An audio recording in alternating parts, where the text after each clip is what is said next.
মুসলমান গোটা পৃথিবী যখন শাসন করেছে, অর্ধজাহান যখন সাহাবীদের পদানত হয়েছে, গোটা দুনিয়ার সুপার পাওয়ার যখন মুসলমানরা ছিলেন, তখন মুসলমানদের বক্ষে, মুসলমানদের চিন্তায়, চেতনায়, বিশ্বাসে, আমলে, তেলাওয়াতে, গোটা জীবনে এই কোরআন সবচেয়ে বড় প্রসঙ্গ ছিল। কোরআনকে ইমাম বানিয়েছেন তখন তারা, যার কারণে গোটা পৃথিবী মুসলমানদের নেতৃত্বের অধীনে এসেছে। মুসলমানরা গোটা পৃথিবীর চালকের আসন ছিল। আর এখন আমরা মুসলমানরা কোরআনকে সেভাবে সামনে রেখে চলতে পারি নাই। এটি হলো আমাদের আজকের সার্বিক দুরবস্থার অন্যতম প্রধান কারণ, অন্তত এই হাদিস সেটি বলছে।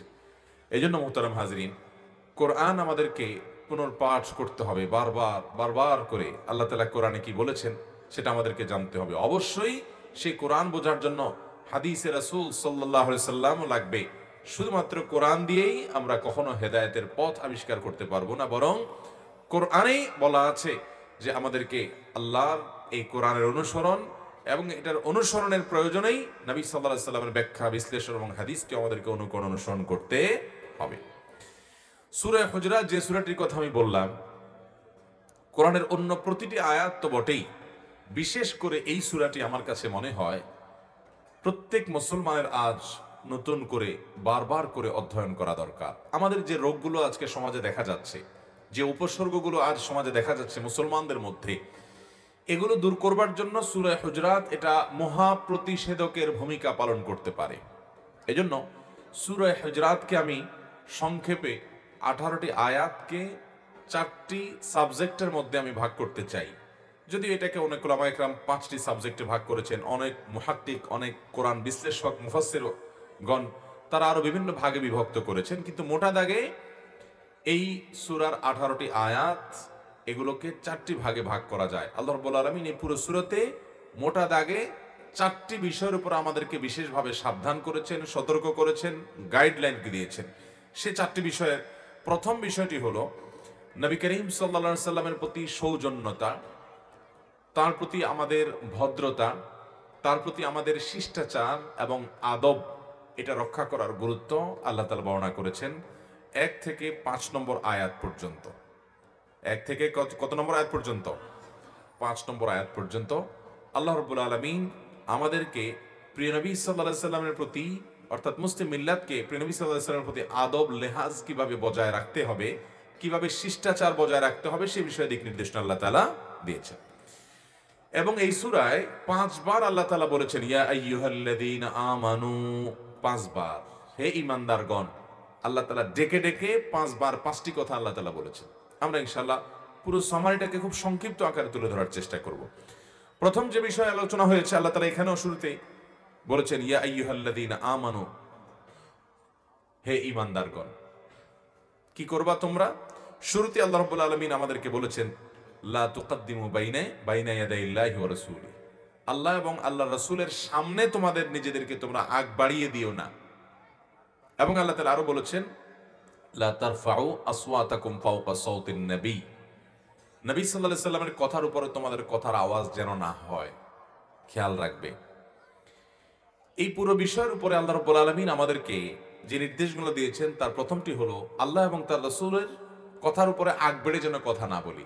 এর ব্যাখ্যা কি? অনেক মুফাসসিরগণ বলেছেন এর মানে হলো কোন বিষয়ে আল্লাহ তাআলা কোনো সিদ্ধান্ত দিয়েছেন, নবী সাল্লাল্লাহু আলাইহি সাল্লাম কোনো সিদ্ধান্ত দিয়েছেন, এর উপরে যেন আমাদের কোনো নিজস্ব চিন্তাধারা, নিজস্ব মতবাদ, নিজস্ব গ্রুপ, নিজস্ব বলয়, নিজস্ব ইজম, এগুলো যেন প্রাধান্য না পায়। নস্সে কোরআনী এবং নস্সে হাদিস, নবী সাল্লাল্লাহু আলাইহি সাল্লামের কথা, কোরআনের কোনো ভাষ্য, এটার উপরে যেন আমাদের কোনো নিজস্ব কোনো কিছু যেন প্রাধান্য না পায়।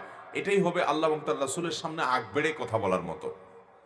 আবার এটার একটা ব্যাখ্যা এটাও যে নবী করিম সাল্লাল্লাহু আলাইহি সাল্লামের উপস্থিতিতে তার সামনে আদব লেহাজ বজায় রেখে কথা বলা, তিনি যখন কোনো কথা বলতে যাবেন আগ বেড়ে তার সামনে পণ্ডিতি না করা, কথাবার্তা না বলা।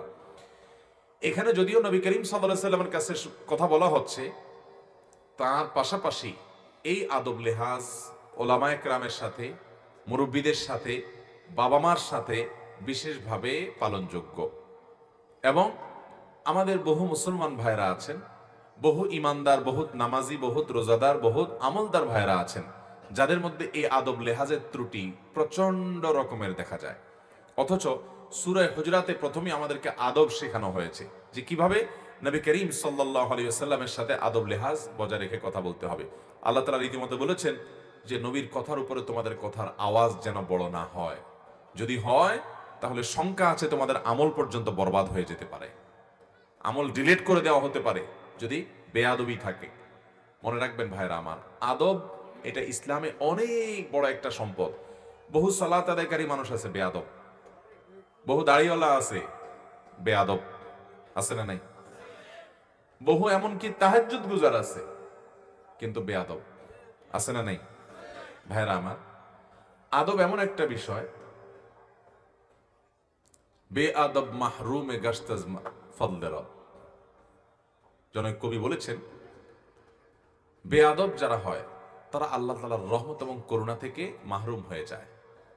এবং শয়তান যে শয়তান হয়েছে সে মূলত বেয়াদবি করেছে, আল্লাহ তাআলার নির্দেশকে আল্লাহর সামনে লঙ্ঘন করেছে, এটা হলো বেয়াদবি। শুধু নির্দেশ লঙ্ঘন না, এখানে শিষ্টাচার লঙ্ঘনও বটে, যার কারণে শয়তান কিন্তু শয়তানে পরিণত হয়েছে। নবী করিম সাল্লাল্লাহু আলাইহি সাল্লামের প্রতি যে আদব লেহাজ বজায় রাখতে বলা হয়েছে এবং আল্লাহ তাআলা সাবধান করেছেন, এই কথা আমাদের সকলের জন্য সমানভাবে প্রযোজ্য। যদিও আমাদের মাঝে নবী সাল্লাল্লাহু আলাইহি সাল্লাম নাই। আপনার সামনে কেউ নবী করিম সাল্লাল্লাহু আলাইহি সাল্লামের হাদিস দিয়ে যখন কথা বলল, আপনার কাছে যদি কোনো হাদিস থাকে, আয়াত থাকে তো ভালো কথা, কিন্তু নবী সাল্লাল্লাহু আলাইহি সাল্লামের হাদিস শোনার পরও আপনি আমতা আমতা করে, আপনি নিয়ে বিনিয়ে বিভিন্ন যুক্তি তর্ক দিয়ে সেটাকে পাশ কাটিয়ে যদি আপনি যাওয়ার চেষ্টা করেন, তাহলে কেমন যেন আপনি নবী সাল্লাল্লাহু আলাইহি সাল্লামের হাদিসের প্রতি বেয়াদবি করলেন, শিষ্টাচার বহির্ভূত কাজ করলেন, আদব লঙ্ঘন করলেন। তাহলে কখনো আপনি ভালো মুসলমান হতে পারেন? পৃথিবীর কোন মানুষের অনুসরণ আমাকে কোরআন এবং সুন্নাহ থেকে যেন সরাতে না পারে। এটা হলো সুন্নাতে রাসূলের প্রতি, নবী সাল্লাল্লাহু আলাইহি সাল্লামের হাদিসের প্রতি আমাদের আদব এবং শিষ্টাচার হবে। শুধু তাই নয়, নবী সাল্লাল্লাহু আলাইহি সাল্লামের হাদিসের কথা আমি শুনেছি, আমি মাথা নত করে ফেলবো, আমার আর সামনে আমি পা বাড়াবো না, যেহেতু আমি নবী সাল্লাল্লাহু আলাইহি সাল্লামের নির্দেশ পেয়েছি, নিষেধ পেয়েছি, কোরআনের আয়াত পেয়েছি, আদেশ নিষেধ পেয়েছি, আমার আর কোনো সে থাকবে না, আমি তার সামনে নিজেকে মাথা নত করে দিব। এটাই হলো আদব মা আল্লাহ, এটাই হলো আদব মা আর রাসূল। আর যদি আমার যুক্তি বুদ্ধি তর্ক ইজম গ্রুপ মতবাদ এগুলোকে আমরা নিয়ে বিনিয়ে টিকায় রাখতে গিয়ে ওই হাদিসকে আয়াতকে টেনে টুনে খাটুক বা না খাটুক ব্যাখ্যা করার চেষ্টা, ওটাকে ধামাচাপা দেওয়ার চেষ্টা করি, তাহলে এটা হবে আল্লাহর সাথে বেয়াদবি, আল্লাহর রাসূলের সাথে বেয়াদবি। এরকম বেয়াদবি আমরা অনেক সময় করি কি করি না বলেন? আমি একটা কিছু বলে ফেলেছি, এর বিপরীতে হাদিস পাওয়া গেছে, তারপরে আমি যেহেতু বলে ফেলছি বা আমরা যেহেতু এটা বলি, অতএব এটাকে যে কোনো ভাবে টেনে টুনে হলেও গায়ের জোরে হলেও টেকাতে হবে। এটা আল্লাহ এবং তার রাসূলের শানে আদবের খেলাফ। মোহতারাম হাজিরিন, ঠিক একইভাবে আমাদের যারা মুরব্বীরা আছেন, বাবা মা আছেন, ওস্তাজ আছেন, ওলামা একরাম আছেন, টিচাররা আছেন, বয়সে বড়রা আছেন, তাদের সামনেও আমরা কথা বলতে যাব না আগ বেড়ে। কোনো কথা বলতে হবে তাদের অনুমতি নিয়ে বলবো। তাদের সামনে কথা বলতে গিয়ে তাদের কথারে পাত্তা না দিয়ে নিজে নিজে সেখানে কথা বলা শুরু করা, তাদেরকে দমায় রাখার চেষ্টা করা, কিংবা তাদের কথার উপরে বড় কথা বলা। অনেক ছেলেরা আছেন যে অন্য অনেক দিক থেকে তার ভালো গুণ, তিনি সৎ, তিনি অন্যান্য অনেক দিক থেকে ভালো আছেন, কিন্তু বাবার সামনে কথা বলার সময় জোরে জোরে কথা বলে, বাবার আওয়াজের চাইতে তার আওয়াজ জোরে হয়, আছে না নাই? স্পষ্ট বেয়াদবি। এবং এই বেয়াদবি যাতে কোনো মুসলমান না করে, এই জন্য সূরা হুজরাতের শুরুতে আমাদেরকে নবী করিম সাল্লাল্লাহু আলাইহি ওয়াসাল্লামের সাথে শিষ্টাচারের শিক্ষা দেওয়া হয়েছে। আল্লাহ তাআলা আমাদের সবাইকে সেই শিষ্টাচার অবলম্বন করে অনুসরণ করে আমাদের জীবনকে সাজাবার সুন্দর করার তৌফিক দান করুন। সবাই আদব লেহাজ বজায় রাখবো তো ইনশাআল্লাহ। আজকাল আদবের বড় অভাব চলছে ভাই। আমলওয়ালা মানুষ টুকটাক পাবেন, ফরজ নির্দেশগুলো মানার প্রবণতা আছে, আগ্রহ আছে, এরকম মানুষও পাবেন, কিন্তু আদব লেহাজ বজায় রেখে চলার মতো মানুষ খুব বেশি একটা পাবেন। এই জন্য ভাইরা, ভালো মুসলমান হতে হলে আপনাকে আল্লাহ তাআলার ফরজ আদেশ নিষেধগুলো যেমন মানতে হবে, তেমন ইসলামী শিষ্টাচার ভদ্রতা এটাও বজায় রাখতে হবে। একজন সাহাবী বাপ ছেলে দুজনকে সমান্তরালভাবে হেঁটে যেতে দেখে তিনি থামিয়ে বললেন, তোমাদের মধ্যে বাপকে বেটাকে? তখন পরিচয় দিলেন যে উনি আমার আব্বা, আমি ওনার ছেলে। তখন সাহাবী বললেন যে তোমার বাবা যদি হয় তাহলে বাবার সামনে থাকবে, তুমি পিছনে থাকবা, কখনো বাবার সামনেও হাঁটবা না, তার পাশাপাশি দোস্ত দোস্ত ভাব নিয়েও চলবা না, এবং তোমার হাঁটার মোড দেখে যেন যে কেউ বুঝতে পারে যে উনি বাবা আর উনি ছেলে। অর্থাৎ একজন রাজাকে যেরকম প্রজারা সম্মান করে পিছনে চলে, তুমি তোমার বাবাকে তোমার মাকে সেরকম সম্মান করতে হবে। কিন্তু আজকে এই আদব লেহাজ আমাদের সমাজ থেকে প্রায় হারিয়ে যাচ্ছে। আল্লাহ তাআলা আমাদের সবাইকে এই আদব লেহাজগুলোকে মেনে চলার তৌফিক দান করুন। তাহলে আমরা নবী করিম সাল্লাল্লাহু আলাইহি সাল্লামের সুন্নাহ এবং তার হাদিস এটির সামনে মাথা নত করব এবং এটির উপরে আর কোনো কথা বলতে যাব না। আল্লাহ তাআলা আমাদের সবাইকে সেভাবে চলার তৌফিক দান করুন। দ্বিতীয় যে বিষয় সূরা হুজরাতে আলোচিত হয়েছে সেটি হয়েছে 6 থেকে 8 নম্বর আয়াত পর্যন্ত। প্রথম বিষয়টি ছিল 1 থেকে 5 নম্বর আয়াত পর্যন্ত নবী করিম সাল্লাল্লাহু আলাইহি সাল্লামের সাথে শিষ্টাচার করার বিষয়। দ্বিতীয় বিষয় হলো 6 থেকে 8 পর্যন্ত এই আয়াতগুলোতে আলোচনা করা হয়েছে। সেখানে একজন মুসলমান দায়িত্বশীল হবেন। তিনি নিজে কোনো কথা শুনে চিলে কান নিয়ে গেছে, একথা শুনে তিনি সেটার পিছনে চিলের পিছনে দৌড় দিবেন না, বরং দায়িত্বশীল হবেন। আজ ফেসবুকের এই যুগে, ফেসবুক প্রজন্ম আমরা, আমাদের মধ্যে দেখবেন যে চিলে কান নিয়ে গেছে এই কথা শুনে চিলের পিছনে দৌড়ানোওয়ালা মুসলমানের সংখ্যাই সবচাইতে।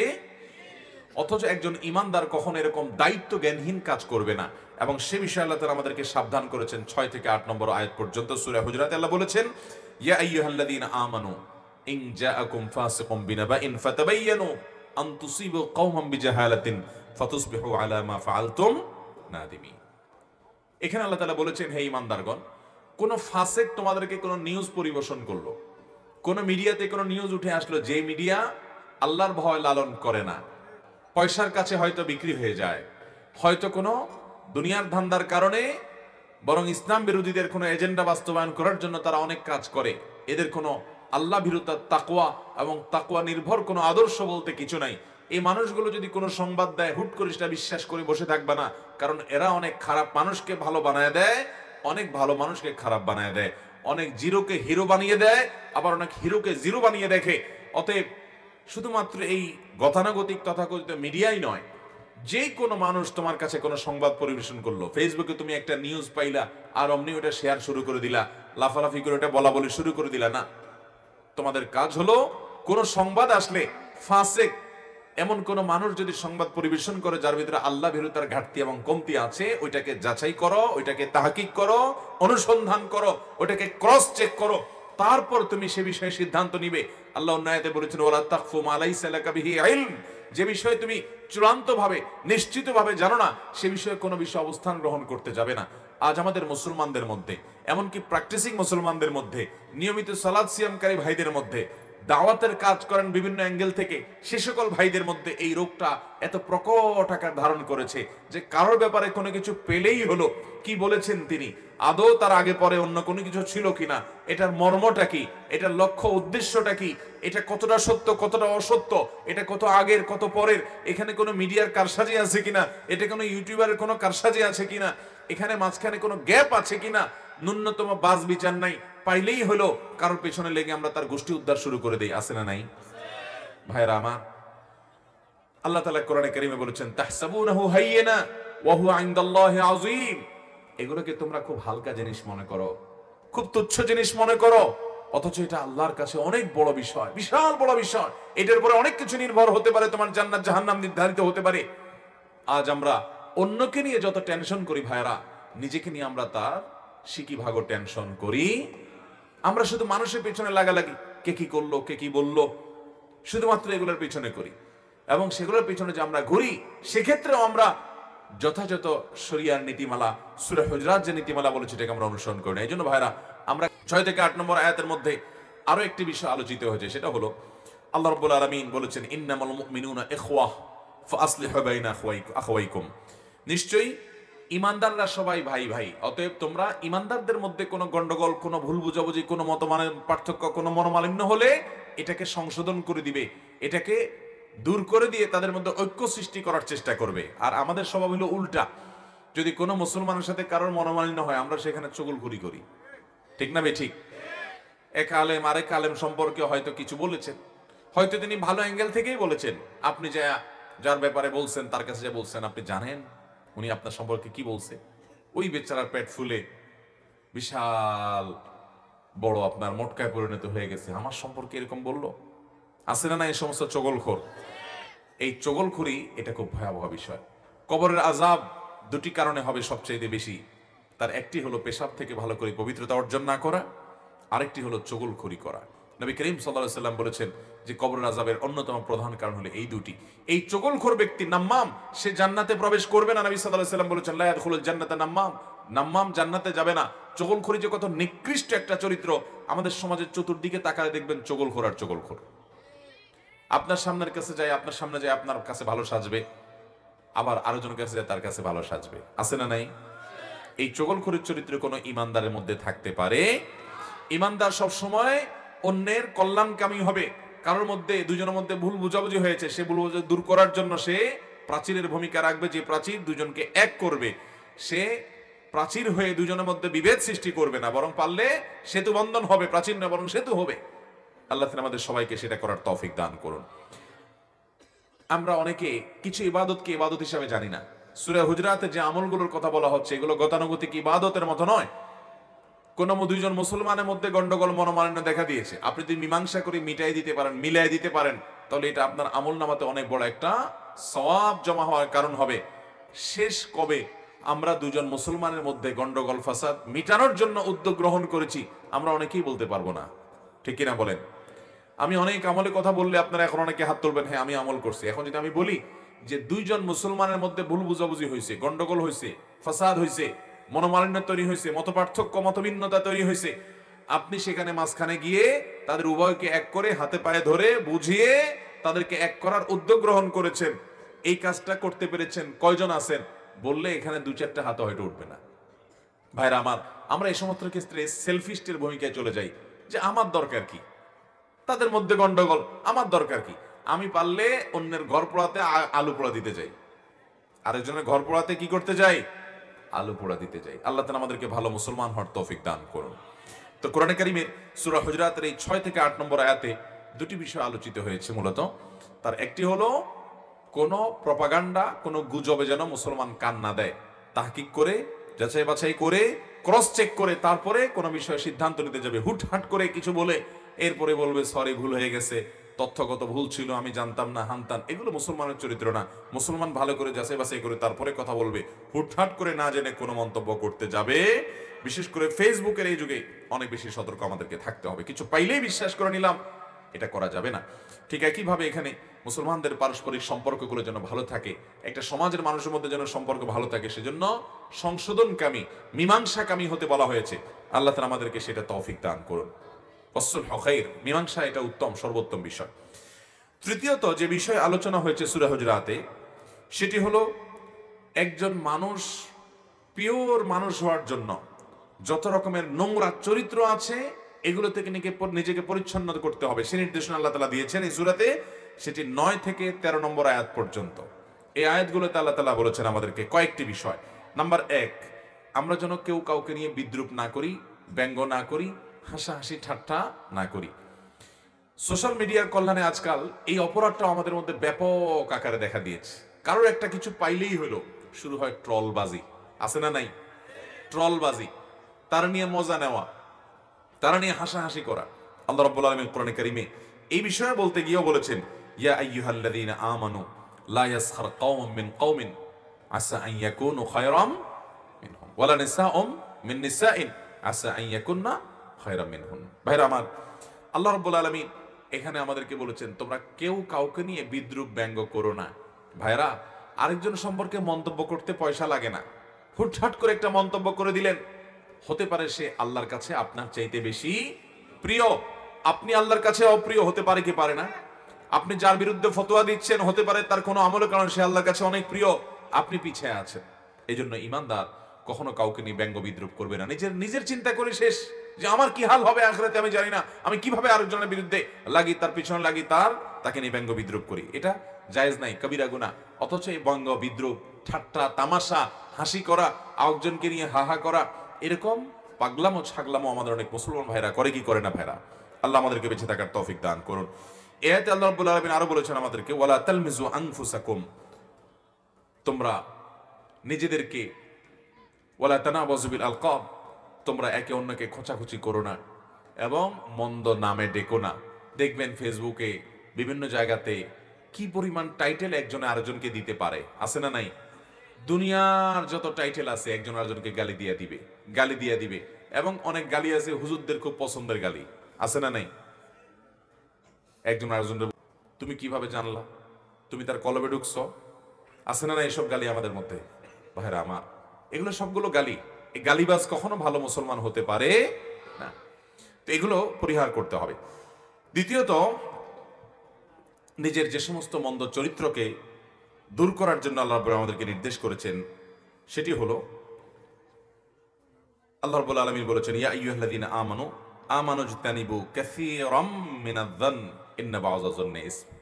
হে ঈমানদাররা, তোমরা একে অন্যে কেউ কারো প্রতি কুধারণা করবে না, কারণ কুধারণা করা, মন্দ ধারণা করা এটা গুনাহের কাজ। এটাও দেখবেন যে অন্যের ব্যাপারে কুধারণা করতে আমরা মহাপটু। একজন মুসলমান অন্য মুসলমানের 10টা দিক দেখছে দোষের, তারপরও সে চিন্তা করবে হয়তো আমি ভুল দেখছি, হয়তো আমি যা দেখছি বাস্তবতা তার ভিন্ন কিছু, হয়তো তার কোনো ওজর আছে। এরকম বিভিন্নভাবে সে ওজর তালাশ করবে অন্যের ব্যাপারে, আর নিজের ব্যাপারে সে কড়া হবে। আমরা নিজের ব্যাপারে বিভিন্ন সাফাই গাই, আর অন্যের ব্যাপারে যত খোঁচাখুচি করে তার দোষ বাইর করা যায়, ছিদ্র অন্বেষণ করা যায়, সেই চরিত্র আমাদের মধ্যে আছে না নাই? তো আল্লাহ তাআলা সেটাও নিষেধ করেছেন। এরপর আল্লাহ তাআলা আরো নিষেধ করেছেন 3 নম্বরে, ওয়ালা তাজাসসু, তোমরা একে অন্যের পেছনে স্পাইগিরি করো না।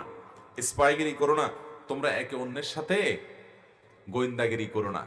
ওই যে দোষ বাইর করা, ছিদ্রান্বেষণ করা, এটা করবা না। এগুলোও দেখবেন আমাদের মধ্যে প্রচুর আছে। বরং যারা ইসলাম প্র্যাকটিস করে তাদের মধ্যে কোনো কোনো ক্ষেত্রে এই রোগগুলো আরো বেশি, যে এক দলের লোক আরেক দলের লোকের বিরুদ্ধে স্পাইগিরি করে, আছে না নাই?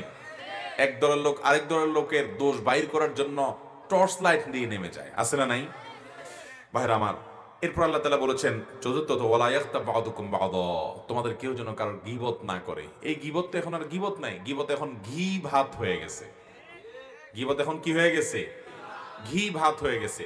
দুজন একত্র হলে 3 নম্বর জনকে নিয়ে যদি আলাপ আলোচনা না করা হয়, তার দোষ ত্রুটিগুলোকে রসিয়ে রসিয়ে, মজা করে করে, হেসে হেসে, আনন্দ করে যদি চর্চা না করি, আমাদের মজলিসটাই পানসে পানসে লাগে, ঠিক না বেঠিক? এই পরিমাণ ভয়ঙ্কর আকার ধারণ করেছে গীবত। এই পাপ যখন আমরা করি, এই অপরাধ যখন আমরা করি, আমাদের হিতাহিত জ্ঞান পর্যন্ত থাকে না। আমরা এমন ভাবে করি এটা যে অপরাধ, সে অপরাধ বোধটুকু পর্যন্ত আমাদের মধ্যে কাজ করে না। ভাইরা আমার, গীবতের অপরাধ সকাল থেকে রাত পর্যন্ত সারাদিনে কতবার হয় আপনার, আপনি যদি হিসাব করেন তো দিন শেষে আপনি অবাক হয়ে যাবেন। দেখা যাবে আপনার দ্বারা সবচেয়ে এই ভয়াবহ পাপটা পরিমাণে অন্য অনেক পাপের চাইতে বেশি হচ্ছে, ঠিক না বেঠিক? আপনি যদি কোনো গীবত না করেন, দুজন তৃতীয় কাউকে নিয়ে সমালোচনা করছেন, ওখানে বসে আপনি রসিয়ে রসিয়ে সে মজা শুনছেন। ওয়াজ মাহফিলের মধ্যে বসে আজকাল অনেক গীবত হয়, হয় কি হয় না? ব্যক্তির ব্যক্তিগত বিষয়গুলো নিয়ে চর্চা করা, খোঁচাখুচি করা, দ্বীনদার ভাইদের ভিতরে ইসলাম প্র্যাকটিস করে সে ভাইদের মধ্যে রোগগুলো ব্যাপক আকার ধারণ করেছে। এগুলো বাধা দেওয়ার মতো লোক পাওয়া যায় না। আমার মাদ্রাসার ছাত্র জীবনে এক ভাইয়ের কথা মনে পড়ে। এই কুমিল্লার মানুষ উনি ছিলেন, আব্দুল কাইয়ুম ভাই। কোথায় আছেন জানি না, সেই ছাত্র জীবনে হাটাজারিতে যখন পড়ি তখন ছিলেন। আমার মনে আছে যে আমরা কখনো যদি কারোর বিষয়ে কোনো সমালোচনা করছি, সাথে সাথে আব্দুল কাইয়ুম ভাই বলতেন, ভাই হয় থামান আলোচনা, না আমি এখান থেকে চলে যাব, কারণ আমি গুনাহ করব না। গীবত করা যেমন গুনাহ, গীবত শোনাটাও আমি শুনবো না। এরকম মুত্তাকি পরেজগারের সংখ্যা আমাদের সমাজে অনেক কম। এই হিম্মত আমাদেরকে করতে হবে যে আমি গীবত করব না, গীবত শুনবো না। অনেকে গীবত করার সময় শয়তান তাকে একটা যুক্তি তুলে দেয়। দেখবেন আপনি যদি বলেন যে ভাই এটা তো গীবত হয়ে যাচ্ছে, থাক আমরা এটা না করি, এটা যদি বলেন তো সাথে সাথে দেখবেন শয়তান ওই লোকটার কাছে একটা লজিক ধরায় দেয়, একটা যুক্তি ধরায় দেয়। কি? শয়তান বলে যে তুমি যেটা বলতেছো এটা তো সত্য কথা বলতেছো। বলে যে আরে ভাই আমি যা বলতেছি সত্য বলতে, আমি তার সামনেও বলতে পারবো। তো সামনে যদি বলতে পারো তুমি সামনেই বলো, পিছনে আর বলবা না। ইসলাম চায় মানুষের সামনে দোষটা বলো আর পেছনে গুণটা বলো। সামনে গুণ বললে সে পাম্পট্টি পেয়ে ফুলে যাবে, অহংকারী হয়ে যাবে। এই জন্য গুণটা বাহিরে বলো, অন্যজনের কাছে বলো, সে তার প্রতি ভালো ধারণা করবে, সামাজিক সম্প্রীতি তৈরি হবে। আর দোষগুলা পেছনে বললে অন্যরা তার প্রতি কুধারণা করবে, খারাপ ধারণা করবে, সম্পর্ক নষ্ট হবে, সামাজিক সম্প্রীতি বিনষ্ট হবে। বরং দোষের কথাটা ওই লোকটার সামনে বললে সে নিজে সংশোধন হয়ে ভালো মানুষ হতে পারবে।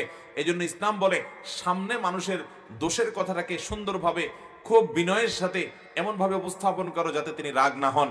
তার ভুলটা তিনি বুঝতে পারেন, সেইভাবে তুমি চমৎকারভাবে তার সংশোধন করো। সামনে দোষটা সামনে বলো, আর গুণটা পেছনে বলো। সামনে গুণ বলবা না, সামনে গুণ বললে সে অহংকারী হয়ে যাবে। মুখের সামনে যে প্রশংসা করে, নবী সাল্লাল্লাহু আলাইহি ওয়াসাল্লাম বলেছেন তার মুখের উপরে মাটি মারো, কারণ সে তোমাকে অহংকারী করে দিচ্ছে। প্রশংসা করলে সে পেছনে করবে, আর দোষটা সুন্দর করে বিনয়ের সাথে সামনে বলবে। আর আমাদের নেচার হয়ে গেছে, অভ্যাস হয়ে গেছে, প্রবণতা হয়ে গেছে উল্টা। সামনে আসলে আমরা পাম্পট্টি দেই, আর পিছনে গেলে বাঁশ দেই। ঠিক না বেঠিক? এটা কোনো মুসলমানের চরিত্র হতে, মনে রাখবেন। আপনার নফল নামাজ, নফল রোজা, নফল দান সদকা, জিকির আজকার, কোরআন তেলাওয়াত, এগুলোর চাইতে বহুগুণ বেশি মিজানের পাল্লায় ওজনই হবে আপনার এই আখলাকগুলো, আপনার নেচার এবং চরিত্রগুলো। আমি সমাজে বহু নামাজি দেখি, আমি বহু দাড়িওয়ালা দেখি, আমি বহু টুপিওয়ালা দেখি, আমি বহু সহি আকিদাওয়ালা দেখি, আমি বহু সহি আমলওয়ালা দেখি, আমি বহু সহি চিন্তাওয়ালা দেখি, সহি মানহাজওয়ালা দেখি, অনেক দিক থেকে ভালো গুণ দেখি মাশাআল্লাহ। কিন্তু দেখি যে এই চরিত্রের দিক থেকে মার্কিং যখন শুরু করা হবে, তখন আমাদের অবস্থা বড় ভয়াবহ। আমি সহ আল্লাহ রাব্বুল আলামিন আমাদের সবাইকে সংশোধিত হওয়ার তৌফিক দান করুন। আমরা গীবত পরিহার করব তো ইনশাআল্লাহ। আল্লাহ বলেছেন ওয়ালা তাজাসসু, একে অন্যের পিছে লেগে টর্চলাইট দিয়ে দোষ খুঁজে খুঁজে বের করো না। অনেকে দেখবেন অনেকের বক্তব্য শুনে উদ্দেশ্যই হলো হাতাটাতা গোছায় বসে দেখি কয়টা ভুল ধরা যায়। আছে না নাই? ইউটিউব খুলে আপনার কোন হুজুর অপছন্দের, আপনার দলের বাইরের অন্য দলের অন্য মতের, আপনি মনে করছেন যে উনি আমার লোক না, তো এবার তার ওয়াজ শুনে, কিন্তু সে শোনার উদ্দেশ্য কি? দোষ বাইর করা। এই যে দোষ খুঁজে বেড়ানো, এটা কখনো মুসলমানের চরিত্র হতে পারে? দোষ নজরে আসছে সেটা কারেকশন করা ভিন্ন জিনিস, কিন্তু ঘোটায় ঘোটায় ঘোটায় ঘোটায় দোষ আবিষ্কার করার জন্য আমাদের বহু বক্তব্য আছে। অনেক লোক শুনে এবং সেই শোনাটা দোষ ধরার জন্য শুনে, এবং এত বেশি শুনে আমি নিজেই অবাক হয়ে যাই যে আমি নিজেও তো আমার নিজের বক্তব্য এতবার শুনিনি। সুবহানাল্লাহ, এই লোক কত আল্লাহওয়ালা যে এতবার শুনে ফেলছে। আল্লাহ তাআলা আমাদের ইসলাহ হওয়ার তৌফিক দান করুন। ভাইরা আমার, আমি নিজেও এই রোগগুলো থেকে মুক্ত না ভাই। এই জন্য বারবার বলি আখলাকের ত্রুটি আজ আমাদের মধ্যে সবচেয়ে প্রকট ভাবে। আমরা আলেম হই, অনেকে বক্তা হই, অনেক ভালো ভালো আলোচনা করি, অনেক সুন্দর সুন্দর মাসলা মাসাইল দিই, অনেক মিষ্টি মিষ্টি কথা বলি, কিন্তু দিন শেষে আমি হয়তো কারোর পেছনে লাগি, কারোর দোষ চর্চা করি, কারোর দোষ আবিষ্কার করার চেষ্টা করি। ডক্টর খন্দকার আব্দুল্লাহ জাহাঙ্গীর রহমানের একটা কথা মনে পড়ে। স্যার বলতেন যে আমরা নিজের পছন্দের, নিজের দলের, নিজের মতের মানুষদের দোষ ত্রুটি যদি ধরাও পড়ে, তারপরও সেটাকে আমরা ধামাচাপা দেওয়ার জন্য নানান যুক্তি, নানান ব্যাখ্যা আমরা দাঁড় করাই এবং সেটাকে ধামাচাপা দেওয়ার চেষ্টা করি। আর যদি নিজের পছন্দের বাইরের কোনো লোক থাকে যার প্রতি আমার কোনো কারণে অপছন্দ ভাব আছে, আমি তাকে আমার মনে করি না, তখন সেই লোকটার কোনো ভালো কিছু পাইলেও বলি যে মতলব কি আল্লাহ জানে। কাজটা ভালো ঠিক আছে, কিন্তু এর মতলব কি আল্লাহ ভালো জানে। আমরা তার কোটি কোটি দোষ বাইর করার চেষ্টা করি, এর মাধ্যমে আমরা মনে করি ইসলামের খেদমত করি। স্যার বলেছেন না, এর মাধ্যমে আমরা আমাদের নফসের পূজা করি, ইসলামের খেদমত মোটেও করি না। নিজের পছন্দের দলের লোকের ভুল বিচ্যুতিগুলো আমাদের কাছে কোনো বিষয় না, ব্যাখ্যা আছে সেগুলোর। আর অন্যের ভালো কিছু পাইলেও সেখান থেকে তিল পাইলে সেটাকে আমরা তাল বানানোর চেষ্টা করি। আছে না নাই? ভাইরা আমার, আপনি আপনার দলের, আপনার মতের কয়জন আলেমের ভুল বিশ্লেষণ করেছেন আজ পর্যন্ত বলতে পারবেন? ভিন্ন মতের বহু আলেমের বিরুদ্ধে আপনি বিরাট বিরাট গবেষণা বের করেছেন, সেটা তো জানি। তা আপনার চিন্তার, আপনার বন্ধু বান্ধবের বিরুদ্ধে এরকম কয়টা গবেষণা করেছেন? নিজের বিবেককে জিজ্ঞাসা করেন, আপনি কি নফসের পূজা করছেন না আল্লাহর আনুগত্য করছেন? আল্লাহ তাআলা আমাদের সবাইকে সুন্দর চরিত্রবান, সুন্দর আদর্শবান মানুষ হওয়ার তৌফিক দান করুন। ভাইরা আমার, তো এই জন্য সূরা হুজুরাতের তৃতীয় আলোচিত বিষয় হলো যত মন্দ চরিত্র আছে সেগুলো থেকে পরিচ্ছন্ন করে একজন মানুষ নিজেকে জান্নাতি মানুষ হিসেবে উপযোগী করা। এর জন্য আল্লাহ রাব্বুল আলামিনের প্রথম নির্দেশ হলো কেউ কাউকে নিয়ে ঠাট্টা বিদ্রুপ করবে না, কেউ কাউকে খোঁচাখুচি করবে না, কেউ কাউকে বাজে নামে ডাকবে না, বাজে নামে ডাকবে না, কটু মন্তব্য করবে না তার সম্পর্কে। এরপরে নির্দেশ হলো কুধারণা করবে না, কুধারণা করবে না। আমার মনে হচ্ছে যে লোকটা হয়তো এই কাজ করছে, আমি বলবো যে না, আমি যেটাকে খারাপ দেখছি, হতে পারে তার কোনো ওজোরের কারণে বাধ্য হয়েছে সে, এরকম একটা ব্যাখ্যা আমি দাঁড় করাবো। আমি যথাসম্ভব কুধারণা করবো না। মনে রাখবেন, কারোর সম্পর্কে মন্দ ধারণা আপনি করেছেন, কিয়ামতের ময়দানে আপনাকে জবাবদিহি করতে হবে। মন্দ ধারণা কেন করলা তুমি? প্রমাণ ছাড়া আপনি কারোর প্রতি খারাপ ধারণা করতে পারবেন না, স্পষ্ট প্রমাণ ছাড়া। আর যদি ভালো ধারণা করেন, স্পষ্ট প্রমাণ নাও থাকে, আল্লাহর কাছে আপনি সওয়াব পাবেন ইনশাআল্লাহ। ওই যে একটা ঘটনা শুনছেন না, যে এক পুকুরে দুই প্রান্তে দুইজন, রাত 3টা বাজে, দুই পাশে দুইটা পুকুরের ঘাট আছে, দুইজন হাত পা ধুচ্ছে। এর মধ্যে একজন মাত্র কারোর ঘরে শীত কেটে চুরি করে আসছে। আগের যুগে শীত কেটে চুরি হইতো না, ওই যে মাটির ঘর, নিচে গর্ত করে ঢুকে তারপরে ঘর থেকে চুরিদারি করতো। এই শীত কেটে চুরি করতে গিয়ে মাটি টাটি গায়ে লাগছে, এই জন্য সে পুকুরের ঘাটে এসে ওগুলো ধুইতেছে। তো সে ধুইতে আসি চিন্তা করতেছে, পুকুরের আরেক পাশে দেখি আরেকজন এরকম হাত পা ধুচ্ছে দেখা যাচ্ছে, তাহলে এই এলাকাতে চোর মনে আমি একলা না আরেকটা আছে। আমি তো মনে হচ্ছে আমি একলাই খাই, দেখা যাচ্ছে আরেকটা আছে আমার জাতি ভাই। অপর প্রান্তে যিনি হাত পা ধুচ্ছিলেন, ওই আল্লাহর বান্দা উঠছে তাহাজ্জুদের জন্য ওযু করতে। তখন সে তাহাজ্জুদের ওযু করতে করতে চিন্তা করতেছে, সুবহানাল্লাহ, আমি তো মনে করছি আমি একলাই তাহাজ্জুদ পড়ি, মাশাআল্লাহ আরেক ভাইও তাহাজ্জুদের জন্য উঠছে, সুবহানাল্লাহ। এটারে বলে যার ভিতরে যা ফাল দিয়ে ওঠে তা। নিজে যেরকম আরেকজনকে নিয়ে ভাবেও মানুষ সেরকম। ভাইরা আমার, এই জন্য মানুষ সম্পর্কে ইতিবাচক এবং সুন্দর চিন্তার সুধারণা করবো ইনশাআল্লাহ। মন্দ ধারণা করব, মন্দ ধারণা করা গুনাহ। ইয়াকুম আয-যন্না ফাইন্নায যন্না আকযাবুল হাদিস। নবীজি বলেছেন, তোমরা কারোর প্রতি কুধারণা করবে না, কারণ সবচেয়ে বড় মিথ্যা কথা হলো মানুষের প্রতি কুধারণা করা। আল্লাহ আমাদেরকে বেঁচে থাকার তৌফিক দান করুন। এর পাশাপাশি আল্লাহ রাব্বুল আলামিন এই বিষয়ে আলোচনার শেষে এসে বলেছেন, ইয়া আইয়ুহান নাস ইন্না খালাকনাকুম শুউবান ওয়া ক্বাবাইলা লিতাআরাফু ইন্না আকরামাকুম ইনদাল্লাহি আতকাকুম। হে মানুষ সকল, তোমাদেরকে বিভিন্ন গোত্রে গোত্রে, বিভিন্ন ভাষায়, বিভিন্ন বংশে সৃষ্টি করা হয়েছে পরিচয়ের জন্য। তোমাদের মধ্যে সবচেয়ে সম্মানিত সে যার ভিতরে তাকওয়া সবচাইতে বেশি। অতএব ভাইরা আমার, এই মন্দ চরিত্রগুলো যদি আমরা পরিহার করতে পারি, কাউকে নিয়ে হাসাহাসি বিদ্রুপ করা নয়, কাউকে নিয়ে খোঁচাখুচি করা নয়, কারোর পিছে লাগালাগি নয়, কারোর মন্দ দোষ বের করা নয়, কারোর প্রতি কুধারণা করা নয়, কারোর গীবত শেকায়েত করা নয়, এভাবে যদি সমস্ত মন্দ কাজগুলো থেকে বেঁচে থেকে আপনি মুত্তাকি হতে পারেন, তাহলে আপনি আল্লাহর কাছে সবচাইতে সম্মানিত, সবচাইতে মর্যাদাবান। দুনিয়ার মানুষ আপনাকে কি বলে কি জানে সেটা বিষয় নয়, বিষয় হলো আল্লাহর কাছে আপনি অনেক বেশি সম্মানিত। আল্লাহ আমাদের সবাইকে সেরকম মুত্তাকি হওয়ার তৌফিক দান করুন। চেষ্টা করবো তো ইনশাআল্লাহ। ভাইরা আমার, এই আয়াতের মাধ্যমে আল্লাহ রাব্বুল আলামিন জানিয়ে দিয়েছেন যে এই মন্দ চরিত্রগুলো থেকে যদি বাঁচতে পারো, তুমি আল্লাহর কাছে সম্মানিত হবা। এছাড়া অন্য কোনো পরিচয় দিয়ে তোমার কোনো লাভ হবে? তুমি কোন দল করো, কোন গ্রুপ করো, কোন দলের তুমি অনুসারী, কোন পীরের তুমি মুরিদ, এগুলো দিয়ে গর্ব করার বিষয় নয়। বংশীয় পরিচয় দিয়ে গর্ব করার কিছু নেই। তোমার গর্বের বিষয় হলো তোমার মধ্যে তাকওয়া কতটা আছে, নিজেকে নিজে পরখ করো এবং হিসাব মেলানোর চেষ্টা করো। আল্লাহ আমাদের সবাইকে সেই তৌফিক দান করুন। সর্বশেষ আলোচিত বিষয় হলো, আল্লাহ রাব্বুল আলামিন আমাদেরকে বলেছেন, দেখো, ঈমান এটা শুধুমাত্র কিছু বাক্য মুখে উচ্চারণ করলাম আর আমি ঈমানদার হয়ে খাঁটি মুসলমান হয়ে গেলাম, এত সহজ নয়। বরং ঈমান আমার অন্তরে যেরকম বদ্ধমূল থাকতে হবে, মুখে যেমন তার স্বীকারোক্তি আমার দিতে হবে, আমার কর্মকাণ্ডের মাধ্যমে মুসলমানিত্বের পরিচয় আমাকে দিতে হবে। এই জন্য আল্লাহ রাব্বুল আলামিন 14 থেকে 18 নম্বর আয়াত, এই আয়াতগুলোতে বেদুইনদেরকে বলেছেন যে তোমরা যে নিজেদেরকে ঈমানদার দাবি করছো, এই দাবি করেই তোমরা কখনো ঈমানদার হতে পারবে না, বরং পরিপূর্ণ ঈমানদার হওয়ার জন্য তোমাদেরকে যেমন ঈমান অন্তরে ধারণ করতে হবে, নেক আমল করতে হবে, আল্লাহর রাহে জান মাল সবকিছু দিয়ে জিহাদ করার মতো মানসিকতা তোমাদের রাখতে হবে, তারপর তোমরা পরিপূর্ণ ঈমানদার হতে পারবে। আল্লাহ রাব্বুল আলামিন সূরা হুজুরাতের এই 4টি বিষয়ের উপরে আমল করে আমাদের জীবনকে আলোকিত করা এবং সাজাবার তৌফিক দান করুন। চেষ্টা করবো তো ইনশাআল্লাহ। আমি শুধু সামারিটা সংক্ষেপে তুলে ধরার চেষ্টা করেছি। আপনাকে, আপনাদেরকে সবাইকে আমি অনুরোধ করব, সূরা হুজুরাত মাত্র 18টা আয়াত ভাই, এই 18টা আয়াত বিশিষ্ট সূরাটা বারবার পড়বেন, তাড়াহুড়া করে না, অর্থ বুঝে বুঝে অনুবাদ সহকারে, পারলে উলামায়ে কেরামের ব্যাখ্যা এবং তাফসীর সহকারে একটু একটু করে এই সূরাটা বারবার পড়বেন।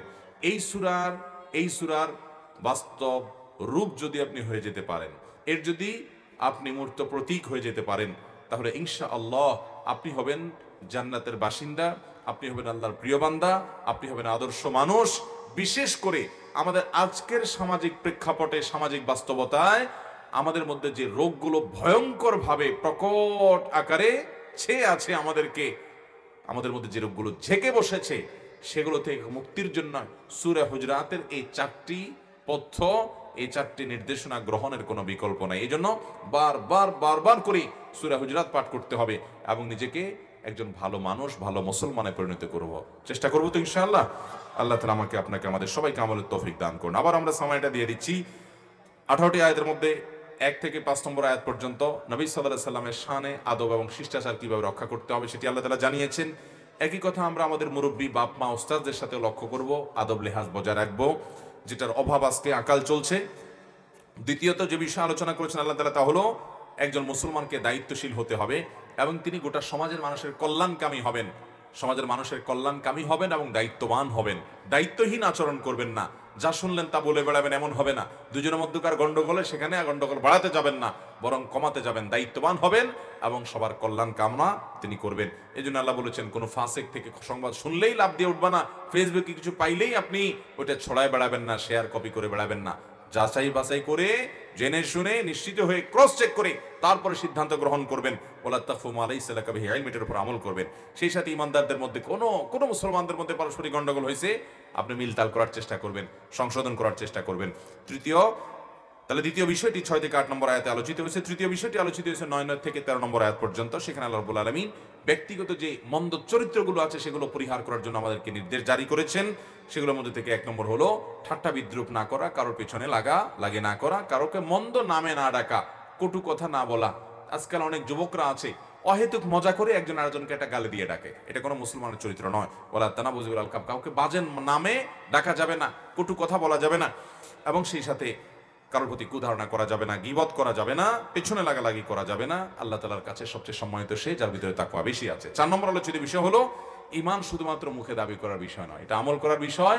আমল করতে হবে, নিজেকে সাজাতে হবে আল্লাহর প্রিয় বান্দা হওয়ার জন্য, নিজেকে ইমানদার আমলদার বানানো, আল্লাহর রাহে জানমাল নিয়ে জিহাদ করার মতো মানসিকতা থাকতে হবে। তারপর আমরা খাঁটি মুসলমান এবং ইমানদার হতে পারবো। আল্লাহ তাআলা আমাদের সবাইকে তৌফিক দান করুন। জাযাকুমুল্লাহু খায়রা ওয়া আখিরু দাওয়ানা আলহামদুলিল্লাহি রাব্বিল আলামিন।